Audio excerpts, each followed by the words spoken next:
Hi, I'm Samantha Crawford, and I'm here to discuss the Module 6 discussion questions at this time. The first question was, how can teachers help students identify biases, stereotypes, and omissions in literature, media, and curriculum?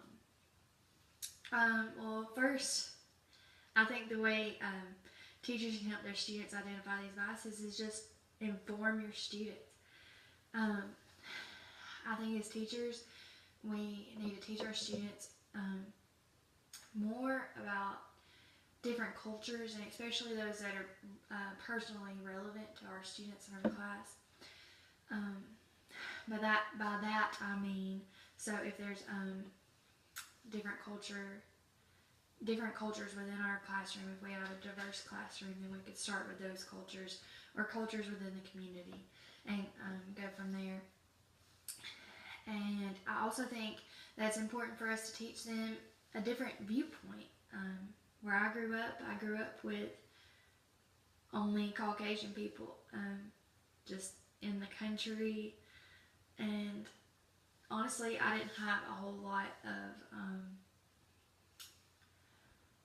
of opportunities to learn about other cultures until I grew up, became a teenager, started hanging out with different people and that kind of thing. So, but I definitely think we need to teach them a different viewpoint. And in our textbook, I found a quote that said, "We tend to view issues from the viewpoint of the predominant society." So that goes back to, we do what we're taught, and we do what we see. So if these students don't have any ideas about different cultures within the classrooms, then that's where the biases and stereotypes come. So by teaching them a little bit more about these different cultures, we can start to eliminate some of those biases. And then, as far as trying to eliminate them in the curriculum or identifying those biases in media and curriculum, I found another quote, and it's, "Past and current world events must be understood from multiple national perspectives, and both minority and non-minority points of view must be considered in interpreting local and national events." And by this, I'm just going back to the whole, they're not going to know how to find these biases within their media or curriculum unless we teach them. If they don't know that these biases exist, then there's no way that they can avoid them or pick up on them as they're going through the curriculum. And then a problem that I feel that our students have and that teachers have is that teachers don't feel prepared to teach about biases to our students. We don't, I think a lot of times teachers try to tiptoe around teaching about diversity because we don't want to offend anyone. And I think that's probably the worst thing we could do as teachers. And in the Teaching Anti-Bias Curriculum article, I did find that it said many teachers currently in the classroom report that they feel inadequate to teach multicultural or anti-bias curriculum. So I think that's something as teachers we need to do. We need to start really trying to better prepare ourselves, especially if we have these diverse students within our classroom. We need to do everything we can to learn about these students so that we can teach the different cultures to our students.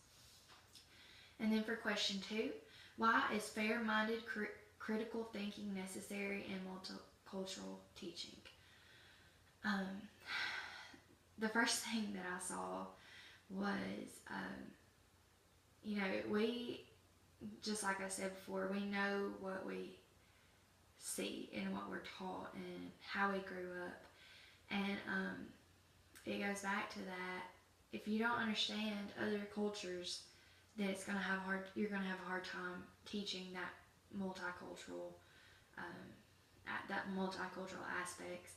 and it's going to make you have a different perspective. You're not going to be fair-minded. You're going to have a one-way point of view, and it's going to be your own point of view. And sometimes our own point of views are just, they're not right. And so in the textbook, I saw a quote that said, "Such perspectives are based on knowledge and understanding of worldviews, heritage, and contributions of diverse nations and ethnic groups, including one's own." So what I got from that is our own view, our own worldview is what we're going to teach our students.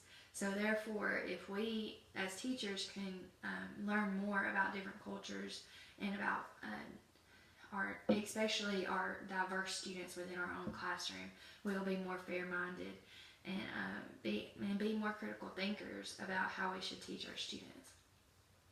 And then I also think that our beliefs, we're teaching our students our beliefs, whether we realize it or not.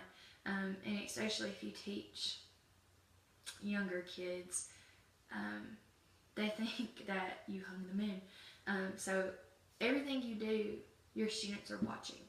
So if you teach, even if you're not meaning to, if you're teaching a bias, that's going to be their viewpoint until somebody teaches them differently. So that's why we have to be critical thinkers. We have to be fair-minded when we're teaching our students. And I also found a quote in Donovan's article, and it was the learned inequality article, and it was that basically what I just said is that that whole article was about how basically these students were taught one thing and it was a bias, and then a controlled group was taught another, and anyway, their views changed just by the bias that they were taught. So if we're doing that as teachers, even if we're not realizing it, we are affecting our students' viewpoint, and we will create biases towards other cultures and other ethnicities. And then the last thing that I found was in Kern's article, and it was a quote, and it said, "Teachers need to examine diverse ideological perspectives, analyze documents, and to write reflectively in order to identify assumptions, hidden curriculum, to make effective and equitable instructional decisions." So, and that basically just goes back to we don't need to have those biases in our head when we're looking for multicultural materials to teach our students. And we need to be aware of what these biases are. We need to basically go through these materials with a fine-tooth comb and make sure that what we're teaching our students is not going to create a stereotype down the road. I hope that this answered these questions, and I appreciate your time. Thank you.